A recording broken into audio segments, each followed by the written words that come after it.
I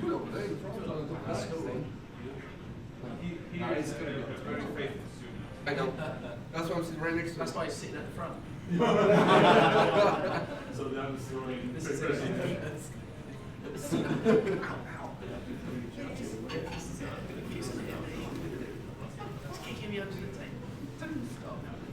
Hi guys. Good morning. Morning. So this was a Scala, a small animation I just did for this workshop. Thank you for being here. Thank you for showing the support, because there were people that had clicked. So otherwise that workshop would not be feasible, you know. So today we're gonna do a simple logo creation and surfacing and animating it. So at the same time we will be learning about how to what is Lightwave. I mean, the layout and the modular side of it, the keyboard shortcuts that can ease a scene into 3D production and keep us from, you know, searching for all these menus, how we do stuff in case, you know, we want to hasten things up. So I'm assuming that everyone is familiar with WinUAE. I'm running right now. I'm having a cloned system of my Amiga 1200, which is also accelerated by 060. So this whole system is just like my system at home, with a few changes.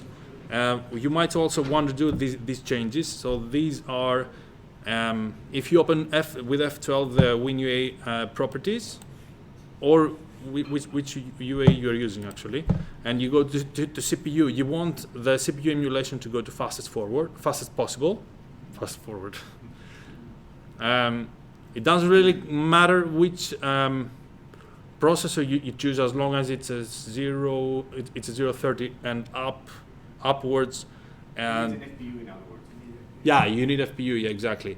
And you have the FPU chosen right here, you know. Is this visible? Yeah, great. And one other thing you might want to check is immediate blitter.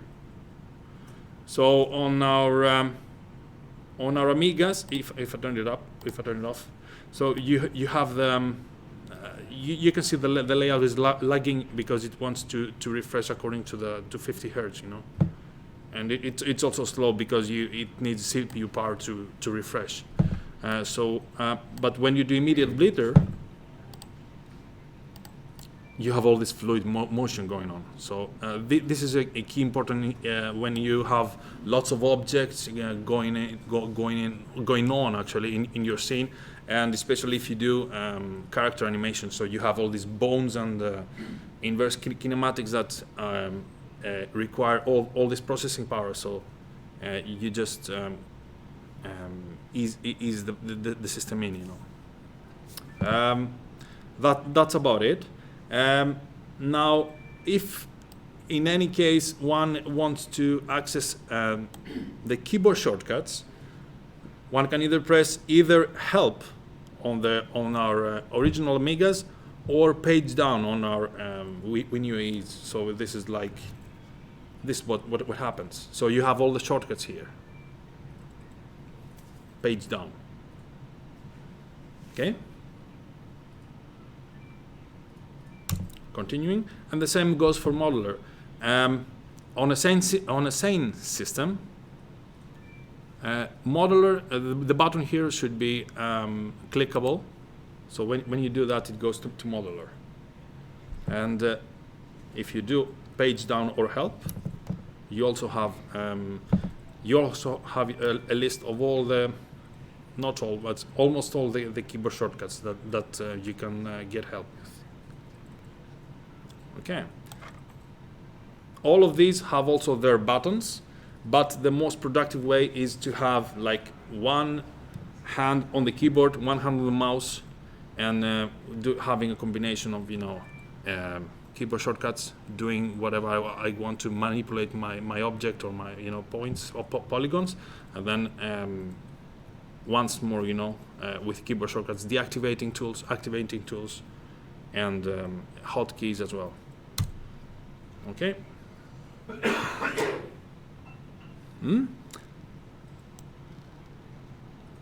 So I'll just reset the view here. We start with a new object. Okay. So now, as we said, we want to make our objective is to create a logo, texture it, and animate it. So the first thing I want to do when I turn on the modeler is first of all I do the Shift W, which is text. This is the same thing as this does the same thing as if I should press this button here. Object, text. Normally, this menu would be empty. So when empty, I press on load, and then on the archive you have already downloaded from the Lightwave installation guide, you will be having a directory that's called Toaster Fonts. Mine is a bit different because I've put all of my fonts together with my previous ones. But the one you will be having, it's called Toaster Fonts, and then inside you will find a directory that's called SoftMaker. So click on that, SoftMaker, and then you have all these fonts to use. Okay, for our tutorial we will be using the calculator font. It's not there, no. Hold on. No. That was a mistake. It will be. What's it? It will be Datalook. So Datalook PFB, .pfb are type 1 fonts that Lightwave can understand. And now you will have them instead of having none or having all the previous ones that you had already chosen, you will have Datalook. Okay. Everyone done? Yep.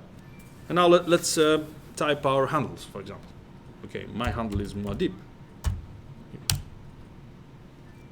So I get this one. And pressing A, it centers it. Pardon? So retro. What do you mean? Yeah, it's the Pixel magazine. Anyway, once more. Text, loading. We choose one .pfb font we like. This time it's Datalook. Now we type our text here. OK. And the text is done for us. Now you might want also to do pressing D and going to preview type. You might want to have a static solid view on the top right one. So you see how it looks like with all the polygons that are visible. How do we center the view? Pardon? How do we center the view? Meaning, when I generate it, it is starting from x and y is 0.0, going to the right, drawn towards the right. So Yeah. center. You mean right now you're here? Exactly. Yes. Good question. I press A. So with A, you kind of have. I didn't say that. Sorry. Bad teacher. So by pressing that, yeah, you press A, and it's also here on the having A. It says fit all. Okay.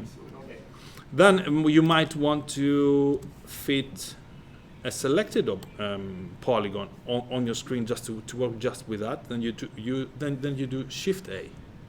So with Shift A you have this one. Okay. Pressing A again zooms out to the whole. It will encompass the whole object. And now we have polygons and points, and we want to start manipulating these. So the mouse does the mouse we can select and deselect polygons. We can select and deselect points, and we actually either choose which ones we want to, which group we want to select. It will it be points, will it be polygons, or volume. So we start with points. So I want to select, let's say I want to select a couple of points here. So having the point button up to the bottom chosen, I just use the left mouse and start choosing my points. Now if I make an error, I can, the next time I will be pressing the left button on the points, it will be deselecting them. So selecting is only on the first time when I have nothing selected. Let me show you an example. Let's say I want to work on the M. I press polygon here, and I go to the M. I press once on it. It is selected, and then I press Shift A. I come here with Shift A, and now I want to manipulate some points. So I go to the point mode, changing to point, and then let's say I want to take this one, this little point here. So I press and I select it, and now I can move it, rotate it, etc. If I want to select more points while I have selected at least one point, I do that with Shift, because now whatever I do, my mouse is on this.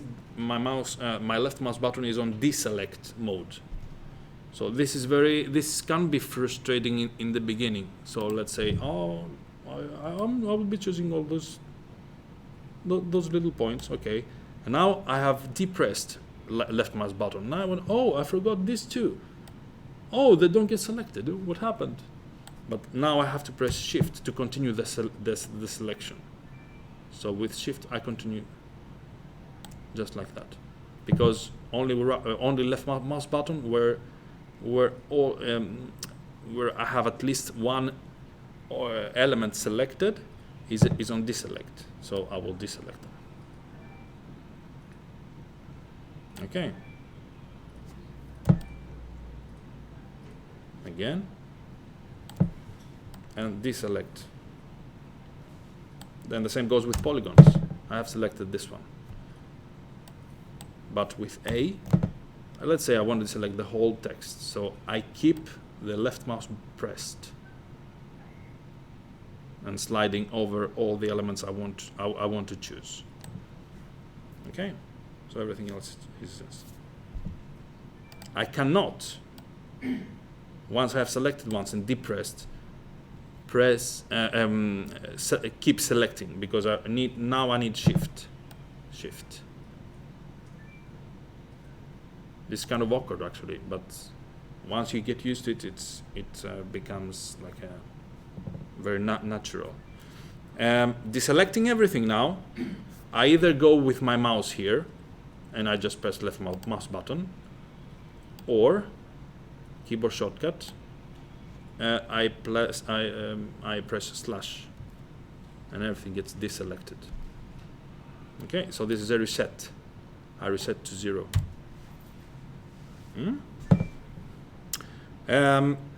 Now I have my text, and I want to add some depth, because as you can see here, we can actually change the view. We are viewing our object here with my left mouse button. So this is a view that you can do a lot. It depends actually on the mode, but right now you can't do a lot. You can zoom in, zoom out, rotate your object, but it doesn't get rotated. You're just rotating the view. So now we see our text does not have depth. Okay, so we want to add a little more depth to keep it, make it more interesting, and actually do it a 3D object in our 3D space. So with nothing chosen, with nothing selected, I go to multiply, extrude, the first selection under the multiply tab, and now I see my mouse pointer has changed. And I go to face view, this one, and I press once. And now I have a graphical tool that shows me that if I press enter to execute the effects of my tool, it will have make my text three-dimensional up to here. So let's press that. And now we did a three-dimensional text. Okay. Let's say I don't like it. I think it's too thick. I press U to undo. Let's say I change my mind again. I want to redo. Shift and U to redo. So undoing, redoing, it's U and Shift U. So up to now we have A, it is fit all. Shift A, fit selected. We saw the mouse functions. Mouse press, the first time I press is selecting. Depressing and pressing again is deselecting. And shift left mouse button is keep on selecting after the first time. How do you see the help with the shortcuts again? How do I see the help with the shortcuts? Forget, but if we can see it again. Okay, on WinUI it's page down. On Amiga, help. This keyboard doesn't have a page down. Okay, I'll find it. Yeah, undo redo is right on top. You know, fifth of sixth. Now let's say I don't really like it. I wanted it to be a bit slimmer. So I press undo, and I can either go to the edge of the tool and start sliding it until I'm satisfied with the thickness, or I can actually give it a numeric value. And now I can actually see that I have a bit more. I have some more choices as well. I have the axis. I can use. Let's say you have the object and you want it to extrude in other ways, more mysterious ways, can I say? So let's say I press X. What happens then? And then I press enter. Oh. So you just took the two-dimensional object and you extruded it towards its existing dimension. So you did the slide thing. Okay, I don't like that. So I want it. I want it to extrude towards on the Z-axis. So I press N, numeric mode, and I said axis Z, segment 1. We keep it 1 for now. I will show you right after this step what you can do with that.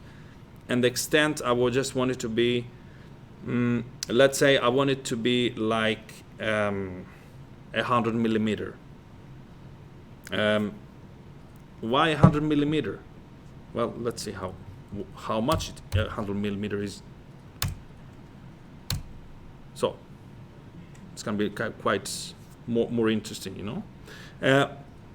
So 100 millimeter is right now 1/5 or something, 1/6 of our grid. Of our grid rectangles here. So the grid, it can be manipulated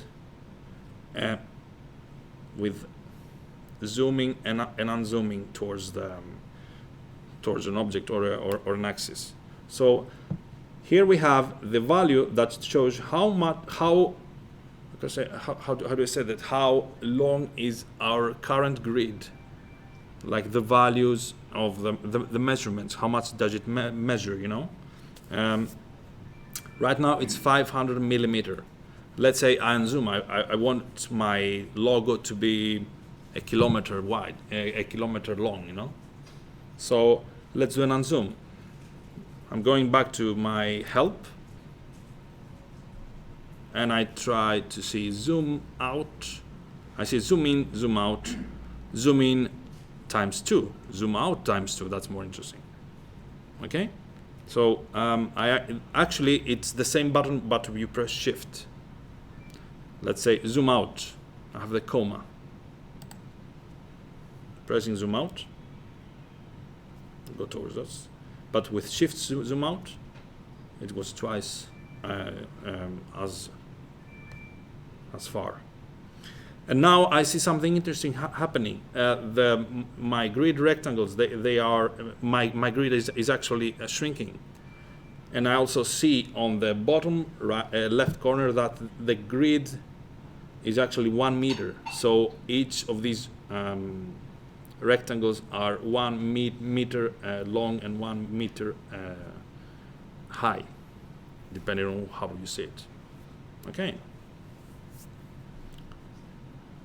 But then I change my mind and I say, okay, that was okay, because it's not relevant. I'm not gonna build like a building and put my 1 kilometer logo on it. So everything is relevant right now. So I press A again. But now I've learned about zoom in and zoom out. We haven't actually done zoom in, so let's do a zoom in. Pressing shift and comma. I zoom out twice. Let's zoom out once more. Shift and comma again.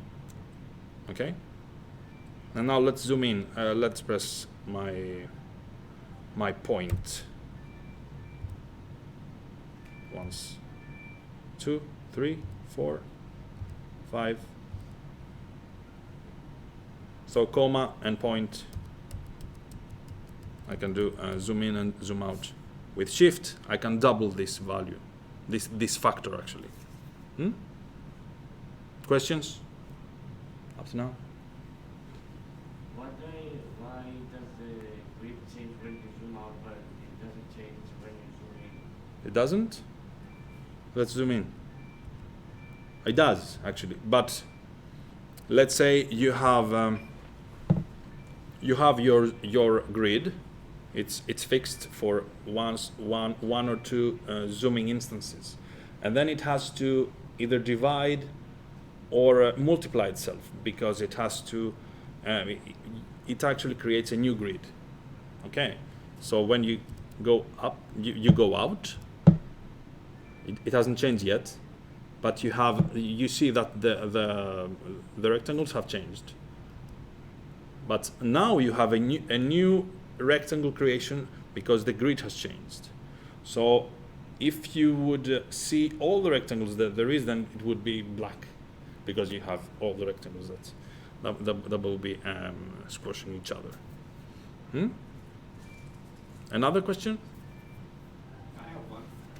Kind of obvious probably, but just to bring it out there. The size of the objects. If it's just going to be one object, does it even matter what size it is? No. It only matters when in relation to other objects. Right? Yeah. So if you're building to scale something, let's say you want to build a spaceship and that's 25 kilometers long, and you want to put a little fighter next to it that is like much smaller, then it will play a part. Yeah, exactly. That would be also again when you put them, I guess, in layout together in a scene. Yeah, that's where you actually see, because in relation to other objects, how you build them actually. Yep. So if you want this logo to be like, let's say an advertisement sign on top of a 10-story building, you have to build it in relation to that. So it has to be like 10 meters, because you want to light it and stuff, you know? Okay. So it has to be 10 meters. So this grid helps you also follow this. It's a convention as in engineering and all the and in science actually. Anyway, back to our text. We're gonna do something interesting now.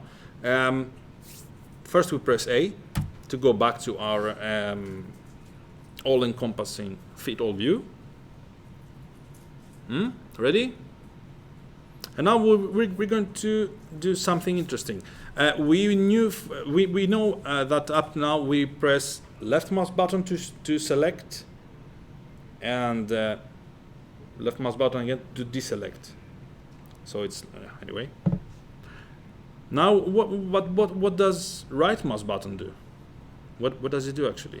So let's see. I keep the right mouse button pressed, and it starts doing something. So I depress it. Oh, and it has selected something inside its lasso, if I can say that. So let's deselect first, because that's. Oh. So I want to select M. So let's do that.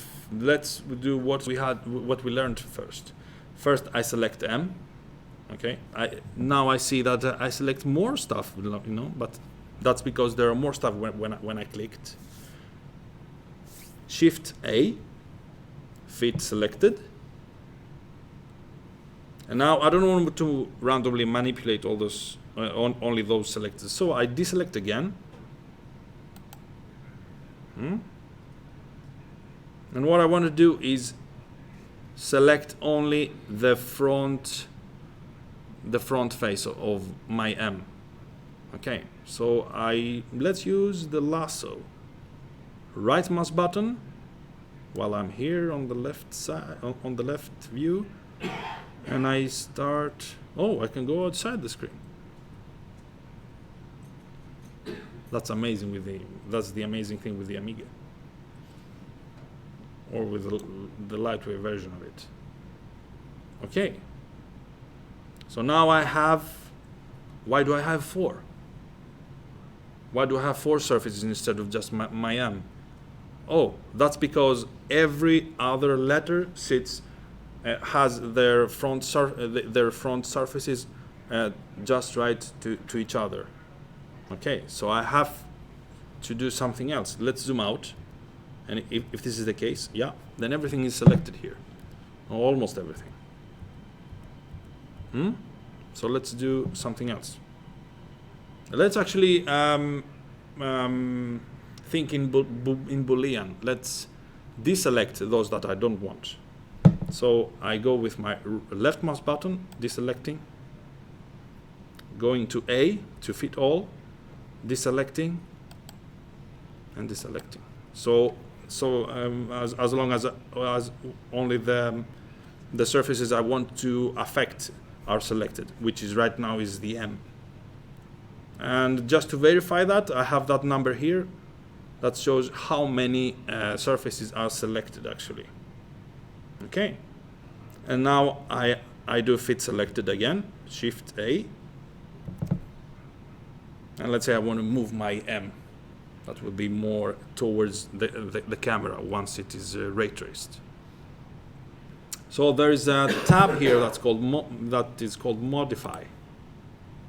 And now I have position, translation, flexing, deformation, and my numeric mode for all these. And what I want to do is like a simple translation. I will be moving my front surface on the towards me. So I just press move, and I come here, left view, and just try to move it in front. What have I done? Let's see.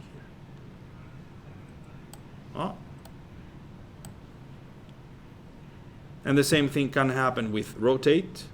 I can rotate the selected my selected elements. Wow, like this. Undoing, or sizing it up a bit.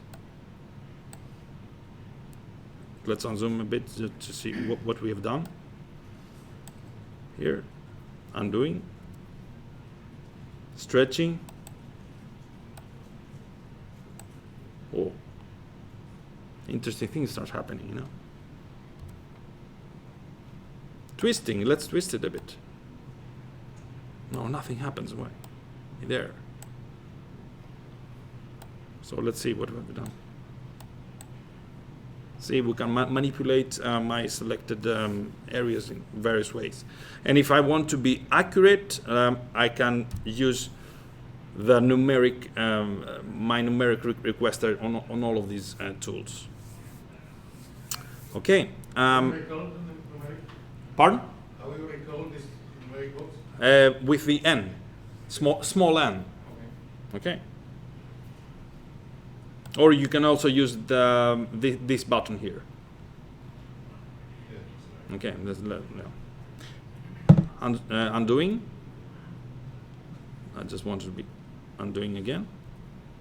Yes. And now I deselect everything. Oops, it doesn't. It didn't deselect. I just want to here. Yes. How many undo levels do we have? Very good question. By pressing O, you have to. You can see on it's the last requester here, and I think the maximum level is 15. The buffer can fit. Can we change that? Because it seems like it's type some other number like 100. No. Maximum is 15. Sorry. That's the limit. This is a requester. Actually, this can also be. This is also here on the object options. Under object options or O. Or you press the O, small O. Okay. Questions? No. Okay. So let's do something interesting here. We will be choosing. I want to select all my front and all my backwards flat surfaces. The ones that are looking towards me and the ones that are on the back. But I can either do it with in 2 steps, like using my lasso. Okay, so let's do it. Let's do it first. 1.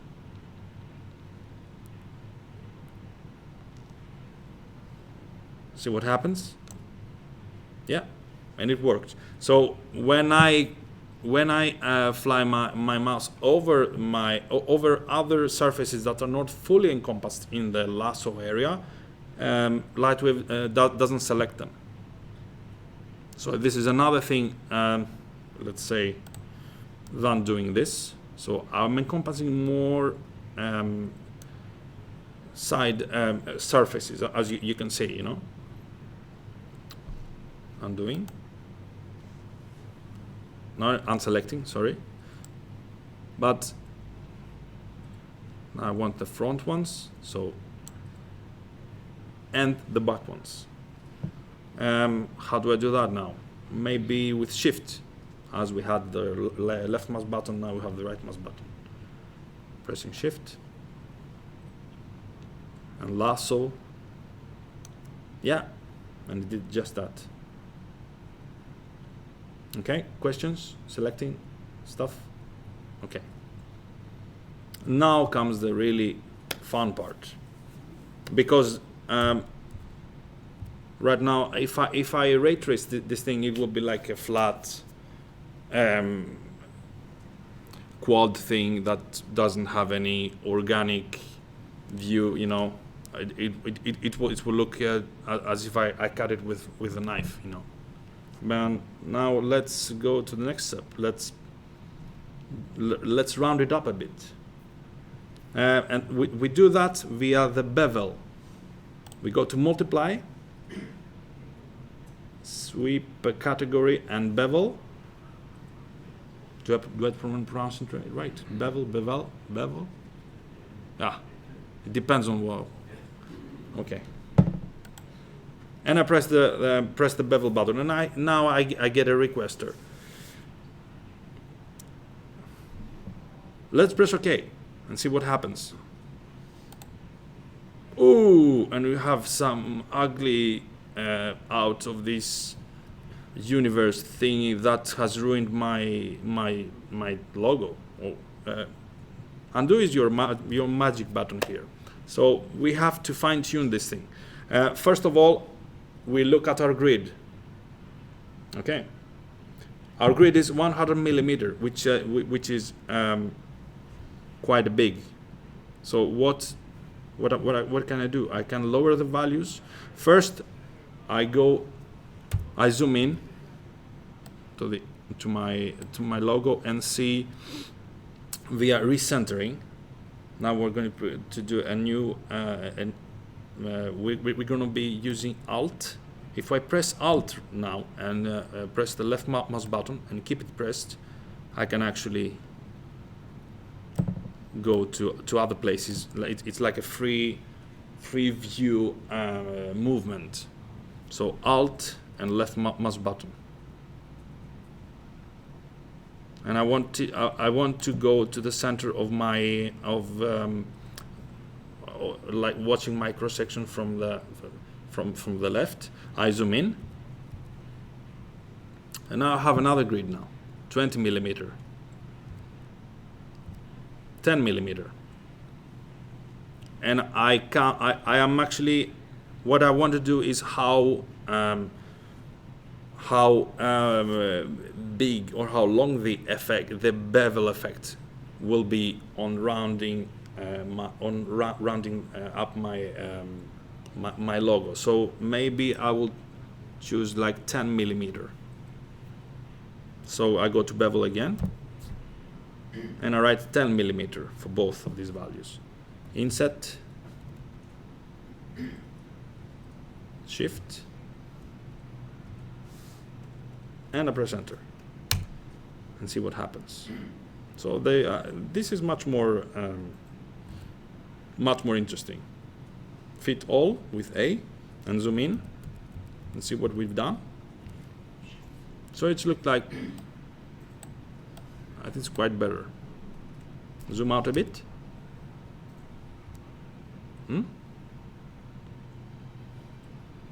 And I can actually I can actually fine tune it even more. Like let's do that. U with for undoing, and then with Alt I go back down there to my edge, to the edges of my logo. Zoom in with the dot. Are you following? Yeah. And bevel again. And right now I'm not going to use the same value for both. What exactly are inset and shift in these things? In this thing, you know, the bevel. The inset, first of all, what it does, it actually takes the surface that you have as a base, and you actually shrink it or expand it, keeping the same form. So if I say I have inset on 10 millimeter, but I have a shift in 0, it will just take my my surface and just size it down or size it up a bit, you know, without actually adding the adding depth. So shift adds depth actually.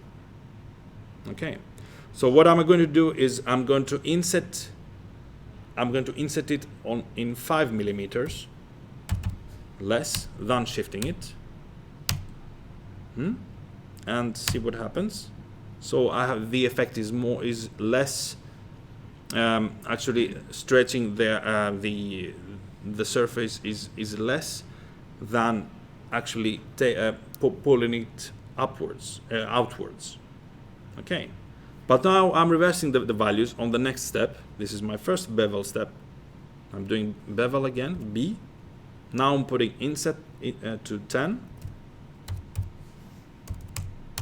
and shift to 5. And it's much more rounded, so the renderer is going to see it and is going to render it much rounder. Okay.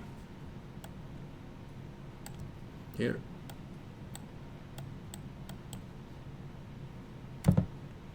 So enough with object manipulation. We want to see some colors now, some real stuff. So let's save this one. With Shift S, you open up a requester, and then you choose you choose your directory. Let's say it here. Muad'Dib Amiga Ireland 2020, and I save it. I'm going to layout.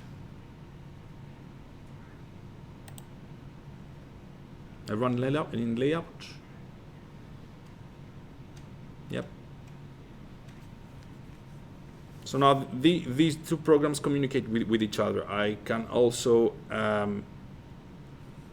to say, if you see, import and export. But saving is safer. Saving saves on your hard disk instead of just sending the object. So in case something happens or the program hangs, you lose it. But with save, it's much more safer to have it on the hard disk. So now we go to the objects tab. We're loading our object with load object, and we are loading the object we just created. We have some stats here, points and polygons. Closing the object tab and pressing. And now you have to. We have to see to tell layout which elements viewport we want to look at. So the most, of course, the logical thing is to start with the camera. So the camera sees my Muad'Dib object. Ready? Let's see how that looks up to now. F9 is your render current frame friend.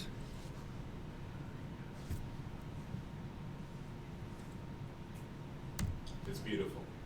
Wait. Oh, it's not done yet. No. I like the rendering time, which is 0 seconds. Yeah. Now, if you were doing this, just out of curiosity, if you were doing this on the lowest level Amiga that you could conceivably do this on, what would the render time be? Let's emulate that. Actually, it's is it? Can I do it on the fly? The approximate thing, you know? Yeah, I think I can do it on the fly. So yeah, you have on 060 that would be 5 seconds, not too much. Okay. It's not. No. We don't have any surfaces on it yet or anything fancy yet, so it's just a flat surface with light on it. Yeah. So it should be easy. It's actually faster than this. Calculate that. Yeah. So right now even in reality, 5 seconds. yeah, 060 in reality is much faster than this one. I don't know why, but yeah. Yeah, it does. It spoils you. It's not done yet. Yeah, come on. Now it's integrated. No. The real Amigas are much faster, especially when they call up this AGA screen. How preview? Should be finished actually now. Yeah, displaying segments. No, it's not that. No. This is sacrilege. But you set it to approximate the Amiga 500 cycles. It should. Oh, maybe. But anyway, yeah. That's what that setting was anyway. Yeah. Anyway, let's add some color, because actually, first of all, we want to be able to start moving things around on our layouts. Okay, so up towards the up side on the left here, we have views, so we can actually change. We can see orthometrically or perspectively. So front top side we have X, Y, and Z views, but there's no perspective in that. Okay. On perspective, I have actually an arbitrary perspective view that is not the camera, so I can use my mouse to move the aim point, which can be controlled here, move, and rotate. So, but this has no effect whatsoever on either the objects or the camera. It can be used for placing objects, but not for our actual ray tracing. So we go back to camera. We're viewing what the camera is viewing, what it will be outputting to our images, and on the next segment here you have all the edit buttons. When you want to edit, for example, the camera position and the rotation, you have to select it first, and then with the mouse button you just place your camera. Okay. So let's say I want to press, I want to put it here. So I put it here and I press F9. What's going to happen? No, it's the same as before. So what did I forget? I forgot to tell the camera that, okay, I moved you here. I want you to stay here. So we do it by first, again, moving the camera by with the left mouse button to where we want it to be. And we have to keyframe it. You have to tell it, frame 0, I want you to be there. And we do it either with create key here, which if we press, we have a simple requester, and we tell it to what keyframe, to what frame I want it to be, and then OK. So if I ray trace now, F9. It's closer, so I can see more details, and I can also see Hamate artifacts. But anyway, so let's do something more fancy. Let's say I want the camera to be on frame 15. I press F, and this little box gets a cursor. And then 15, and enter. Nothing happens because I haven't put any keyframes, but now I am moving the camera. I want it to be here. Here.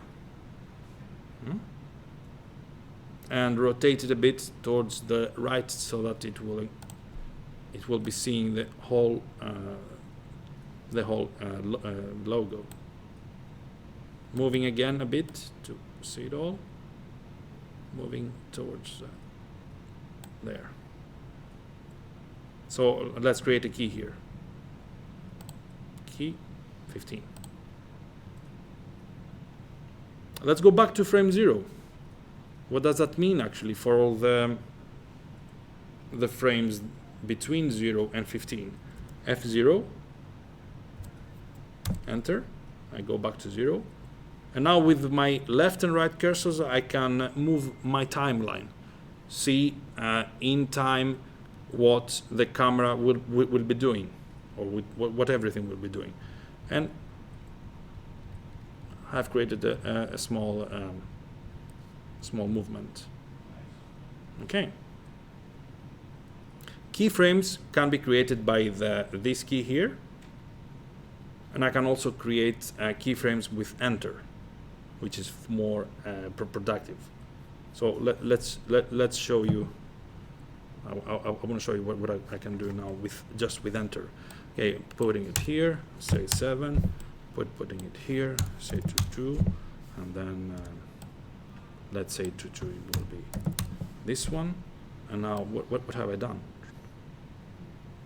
So I've done some fancy stuff, but only with enter, you know. Anyway, I don't want all these things to be present here, so I just go back to my 15. Quick question, if I may. Yeah. When you keyframe something, is it keyframing everything in the scene or only a selected object? Good question. If I press enter once, or the create key once, I have the there's a selector on the bottom. That's the selected item is the camera, right? Yeah, what you have in edit on the left. Yeah. What you have here, it affects only what you have here. Yes. Okay. All items, it creates a keyframe for all items. Which doesn't have any effect because we only have one camera. Yeah. We can't have more than one camera. No, but we have objects and lights. So here is as well the objects as well? Yeah, everything. It creates a keyframe for all items. There is also if yes. Can we like have multiple keys, like having the lights going this way while the camera is going another way? Yeah, of course. It's like having actors, you know, one actor is going like that, the other actor is doing, you know. So they are independent from each other, have their own. Let's stay on our object right now. We want to surface it to make the surface more interesting. Right now, by pressing F9 on my frame 15. Guys, I'm sorry, we're going to have to wrap it up. The next workshop is starting. Okay. 2 minutes ago. We can continue on the outside if you guys want. The large white table you have there, isn't it? Yeah. Just I want to make I want to show you I want to just to show you what our goal is here. So I'm going to be doing a very so this is the Amiga so this is what we will be doing. Okay, so I hope it looks like good. Huh? Okay, we continue outside. Sorry?